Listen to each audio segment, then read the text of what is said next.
Hi, welcome to SBR Videos. I'm Peter Loshak. We are previewing the main card of UFC 178 right now with our returning guest, as always, Nick Kalikas from MMAOddsBreaker.com. Nick Kalikas opens MMA lines and consults for numerous high-profile sportsbooks on MMA odds making. And our calling guest today, Reed Kuhn from Fightnomics.com, and he wrote a book on MMA analysis called Fightnomics. Thanks, guys, for being back with us. Reed Kuhn, let me quickly give a plug for your book, Fightnomics, and your site, Fightnomics.com, and just tell us a little bit about what that's all about. I guess it's a quantitative analysis of MMA, right? Yeah, that's right. It's stats for fighting, and a lot of questions about the fight game have long been unanswered until we put some numbers behind it. So everything from the southpaw advantage to the reach advantage, and even how accurate the odds makers are. So it's all in there. If I've tried to make it as easy to understand as possible, but it's loaded with good stuff. Well, I love that perspective then to counter my sucks/is awesome style analysis of this stuff. All right, well, speaking of sucks/awesome analysis, here we go. Chris Cariaso and Demetrious Johnson, right? The ultimate.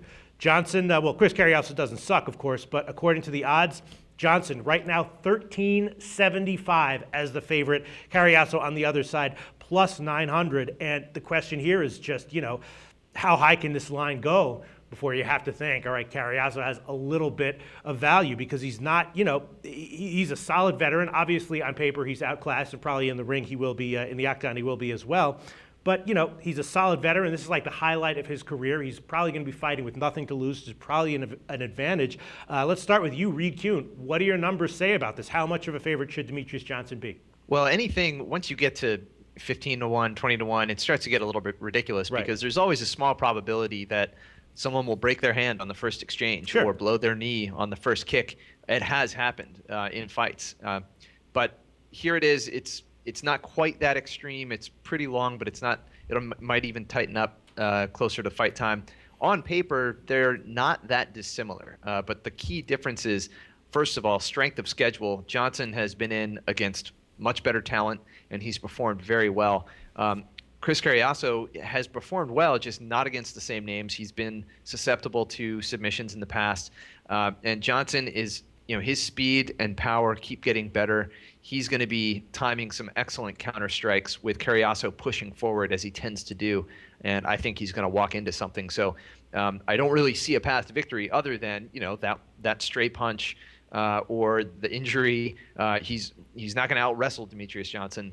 It's definitely the champ's fight. All right, so then maybe you want to take a shot with the total, because right now the under 4.5 rounds is a plus 110 at 5 dimes. Yeah, the totals or the props probably better.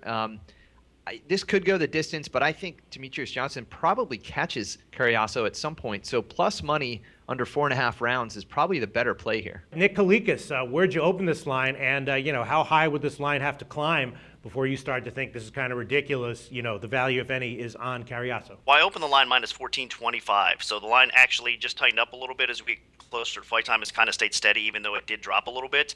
And I think the line's a little bit high, of course, because I think that Cariaso is a much better fighter than the current line indicates. But you're talking about Demetrious Johnson, and the guy is so far, every contender that he's faced, he's just handled easily. Even Joseph Benavidez was supposed to be his biggest challenge, and we saw what happened in that last outcome there as well. So regardless of the matchup right now, Demetrious Johnson is so well-rounded, it's hard to imagine that even a skilled fighter like Cariaso is going to have success against a guy like that. So in any aspect of the game, Demetrious Johnson should be a step ahead. His wrestling's better. He's got a little bit more speed on the feet. He's got a little bit more knockout power on the feet as well. So it's kind of his fight to win or lose. That's why we went on such a crazy opener.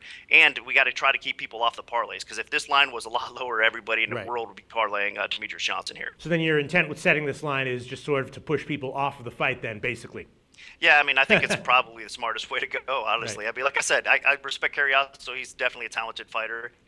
But matchup-wise, this is a difficult fight for him. So in a spot like this, you'd rather not let the books get hurt too bad. Mm-hmm. That makes sense. So that's what's going on. Reed Kuhn, if you had to bet this fight one way or another, would you take a shot with a total, or is there some prop that might not have such crazy odds that you think might be worth a shot?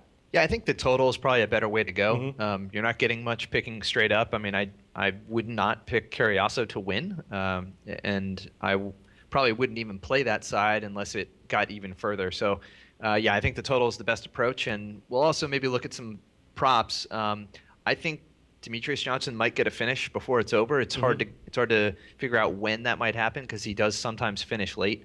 But I think he's dangerous enough to get a finish. Right. So maybe the under 4.5 at plus 110 might be actually a decent bet here. Yeah, I think so. The under.